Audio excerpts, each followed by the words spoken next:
Dahil nga kasi, just like any other product, itong paputok, ang fireworks, binibenta na rin online. So kayo dyan sa, sa asosasyon ninyo, meron ba kayong members kayo? Itong estado ng pagbebenta ng fireworks online, nagbabala kasi ang PNP na yung panganib na maaring sanhi nitong pagbili ng fireworks online. Anong saloobin mo dito, Hoven? Kasi, kunyari, may mga website tayo, tapos sariling nagbebenta ka through your website. That is actually just a marketing tool. Ang ayaw lang ng mga PNP ay yung, kunyari, nagti-TikTok or Facebook, pero hindi naman lehitimong kumpanya na lisensyado.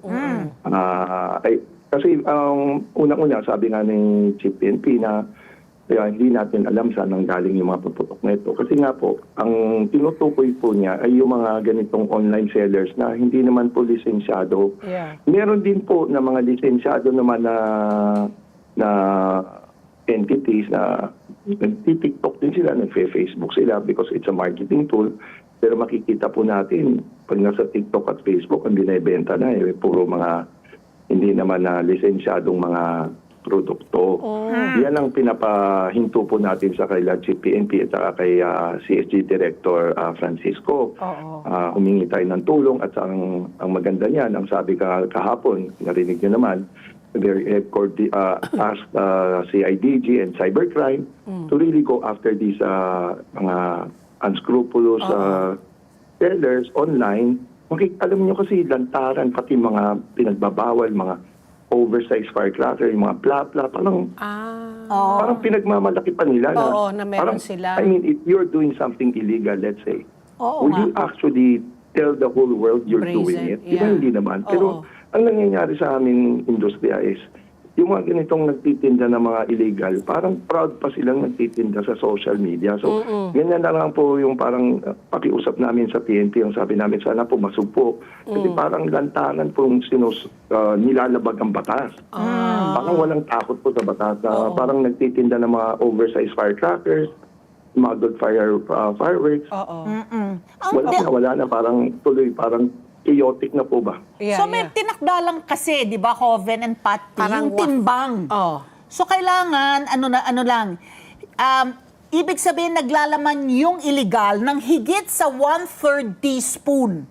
Mahigit sa 0.2 grams ng pampasabog, walang tamang marka, at wala dun yung address at pangalan ng gumawa ng firecracker. May ganun pala. Tama ba yun, Hoven, yung nasa report? Pati yung haba ng mitsa. Meron silang tilakdang timbang which is 0.2 gram per firecracker. So, may sukat lang po napapasa sa mga ganon. Mas malaki pa po dito ay lumalampas na po sa timbang. So, tsaka mas mahirap po gumamit kasi ng firecracker dahil may panukalang EO-28 po ang dating Pangulong Duterte. Na pagka mga labintador po ang mga ito, dapat po pumunta tayo sa isang designated area ng LGU. Doon lang po pwedeng gamitin. Community pero pag ilaw po, kahit sa labas lang po ng kabahayan natin, po pwede na. So that is why under kay dating Pangulong Duterte, makikita natin malaki po ang binaba po ng mga injuries, especially those caused by firecrackers. Nawala na rin po yung mga piccolo. Dahil ang piccolo po, smuggled product po yan.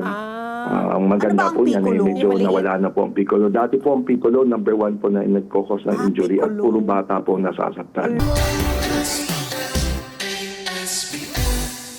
Let's get together. Sunnet 25. Sunnet 25.